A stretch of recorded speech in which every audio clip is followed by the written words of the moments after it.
What's the difference between this, and this?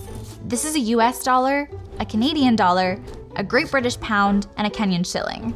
There's a big difference between each of these currencies, the impact they hold in each of their own countries, and also in other countries around the world. It's no shock that the US dollar is the strongest currency of the group. It's not the strongest currency.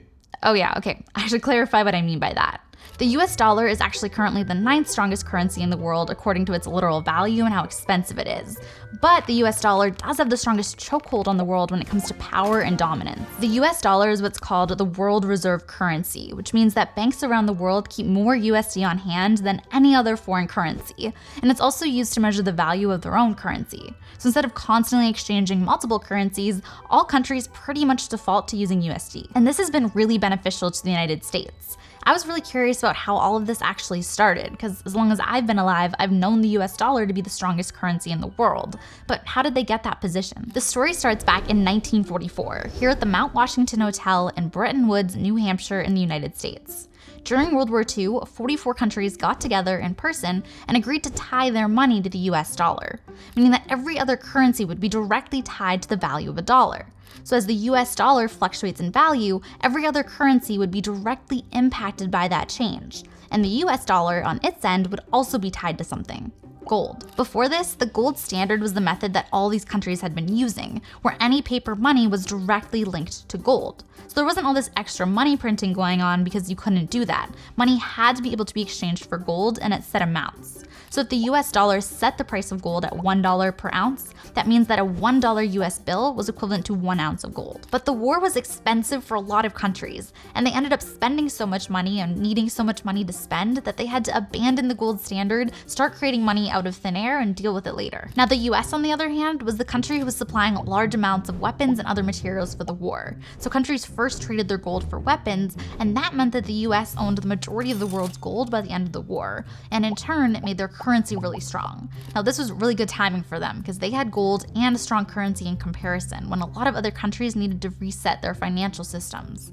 So the Bretton Woods Agreement was signed, and the Great British Pound ended its reign of being the most used currency for international trade and business. Now one of the foundations of this agreement is that the US dollar would be tied to gold. So instead of every country's currency being tied to gold, it would now be gold to USD to other currencies. But in 1971, the US completely abandoned the gold standard too because they couldn't keep up. Basically, they had to have the amount of gold that matched the value of US dollars other countries had, and it was at $35 an ounce at the time. But in the late 1960s, other countries started trying to cash in their dollars for gold, and the system started to collapse because the US gold reserve, so the amount that they had and they wanted to keep so they could keep the most control over it, started to get lower and lower. So Richard Nixon decided to completely close down the gold standard system and switch to fiat currency instead. This literally just means that there's no gold backing or anything else. The government decides its value and how much is printed. So ultimately, the value is based on the people's faith and belief in their government and the acceptance that money has value. Now, after the gold standard was officially gone throughout the world, everyone came together and basically said, hey, why don't we create some new systems for international trade and payments? And in 1973, SWIFT was born. You might have heard of it most recently at the start of the Russia-Ukraine war, but here's the birth story. Several countries saw the need for a new system that spread payments around the world because the old one was becoming really outdated.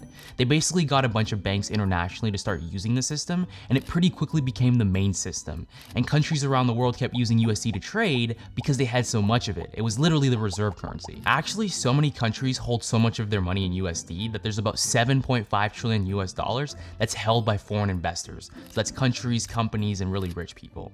This chart right here shows just how much is held by countries like Japan, China, and even the UK alone. So now payments on the SWIFT network typically look something like this. Let's say you have one country that wants to trade with another country and neither of them are the US. Country 1 will use SWIFT to take USD out to pay country 2.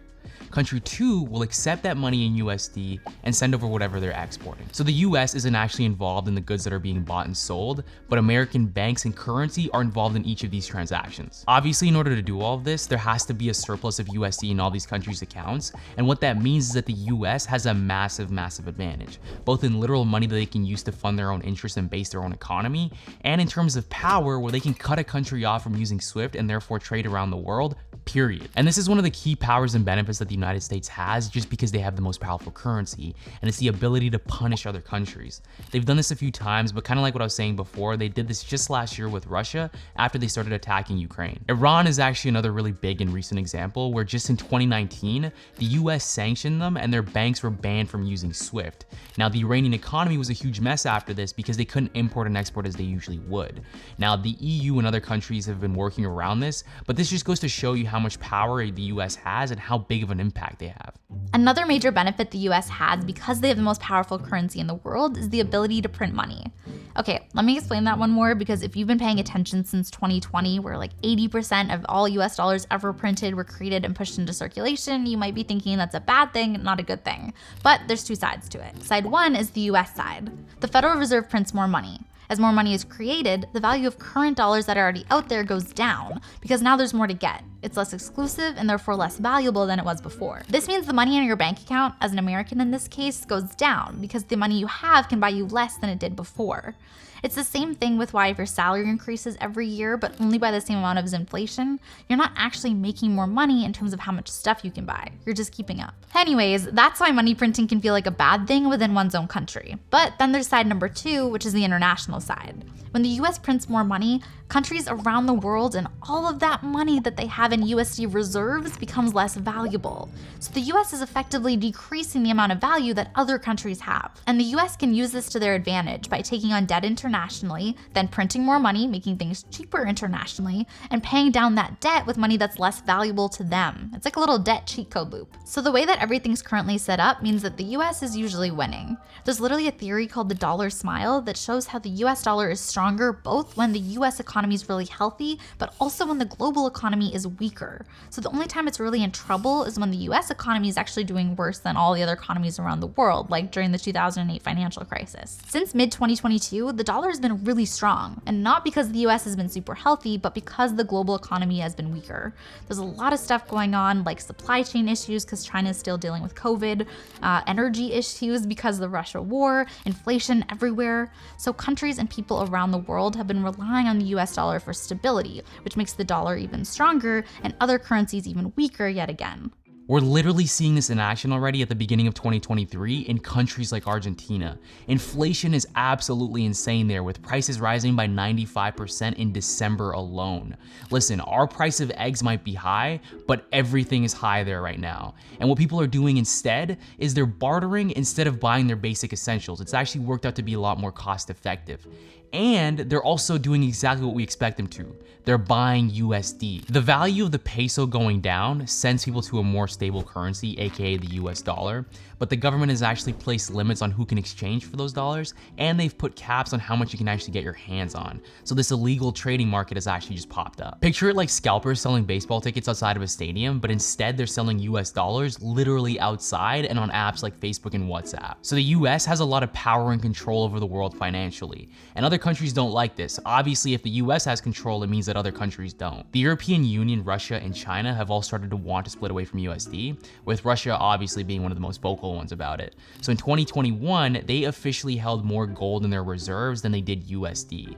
Of their $500 billion, they held 23% in gold and 22% in USD. China's also been making moves to try and pay for oil with yen instead of dollars, and it might actually happen. And the European Union's been working around the US's sanctions with Iran in order to continue trading with them. Now, none of this means that we'll see the US dollar just completely knocked out of the #1 spot anytime soon, but it's also not a given that it'll be like this for the rest of our lives like it's been up until this point. With that being said, if you guys want to hear more about how these financial systems create a sense of fear around money, check out this video next, and you already know we'll see you guys next week, same time, same place. Y'all already know the vibes, and let's go.